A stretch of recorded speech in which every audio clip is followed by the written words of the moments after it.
Okay. Um, so in this video, I would be explaining and talking about how to utilize a video for a very long time when you are using it to run an advert. How you can utilize a video for a very long time. So here is the ads manager. I think this is a campaign I started. I use conversions. I selected the conversion objective. So let's just go. So this is the section for the setting.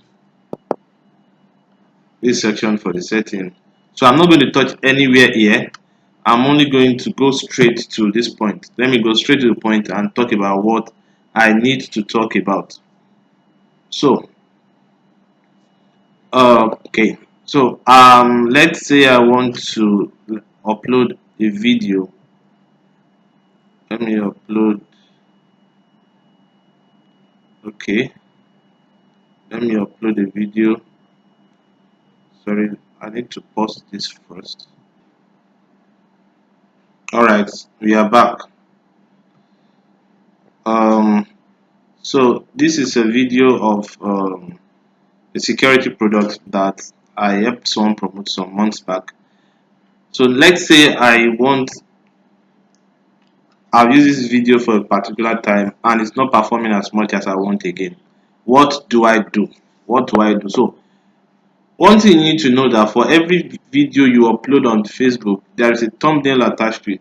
A thumbnail is whatever image you see in front of the video, like just on top of it. So this what you are seeing here, you are seeing a button in the hands of someone, right? And you see I need one now.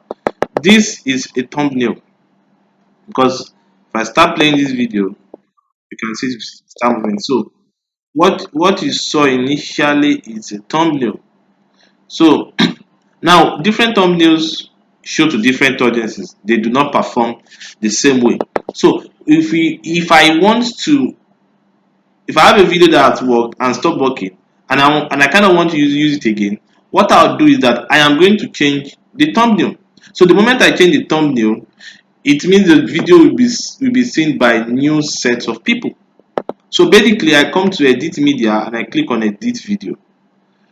As I always say, your video should always be in the squared recommended format. So this is the squared recommended format. So I like show your original video instead when it's likely to improve better.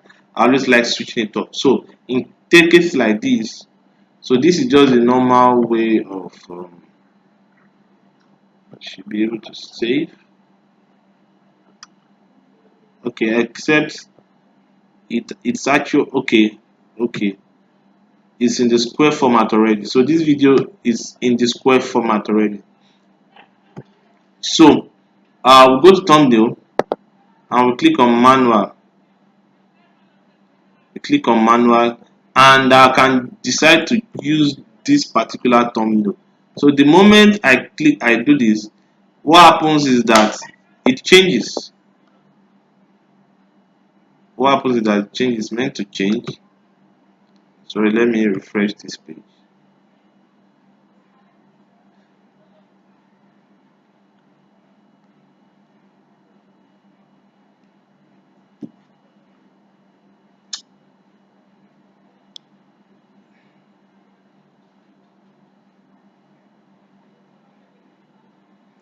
So let's wait for it to refresh.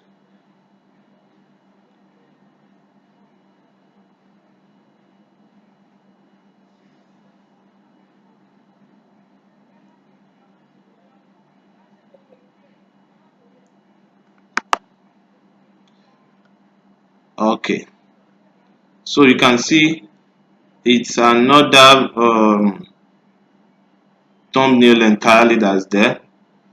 So if you want to do, like, I always advise people whenever they are testing different things, they should always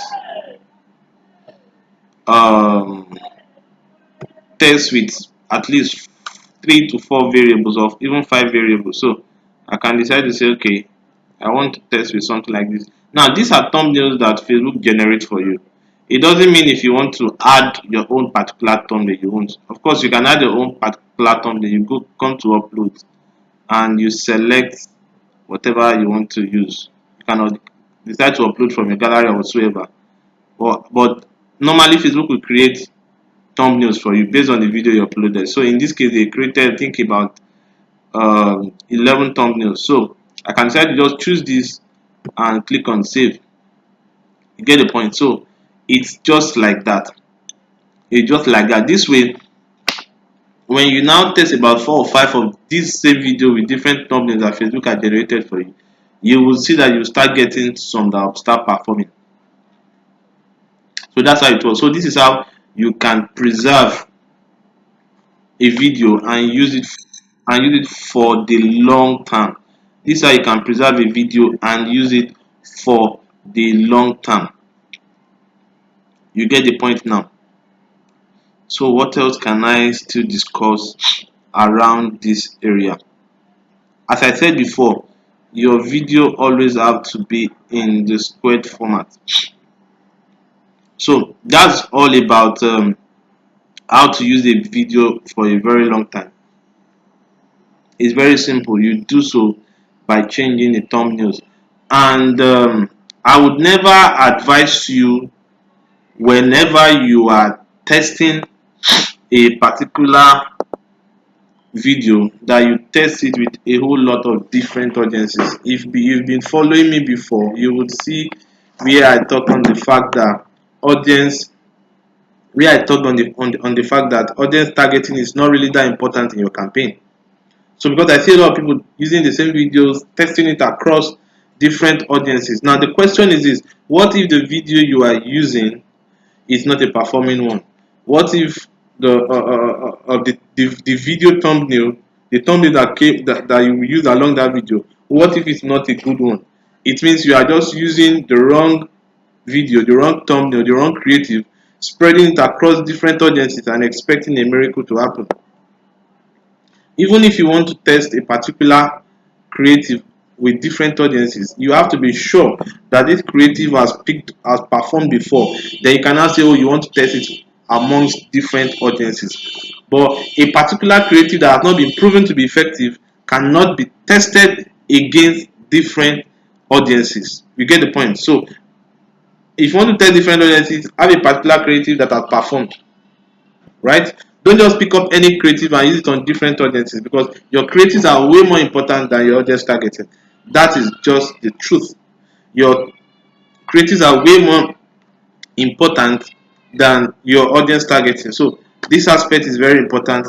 I believe I have done justice to it, and I believe you have learned one or two things.